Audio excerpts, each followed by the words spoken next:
Buonasera.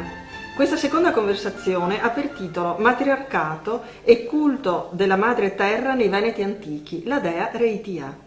Nel corso dei millenni, nell'antica Europa, durante l'epoca neolitica, la grande dea madre e la donna hanno costituito la forza spirituale che ha prodotto una concezione del mondo inneggiante alla sacralità della vita, il cui ciclo si riassume in vita, morte e rigenerazione.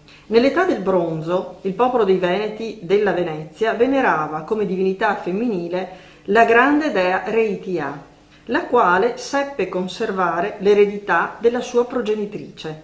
Quindi Reitia fu una grande dea, signora e regina, dea del fato, protettrice della terra dei Veneti.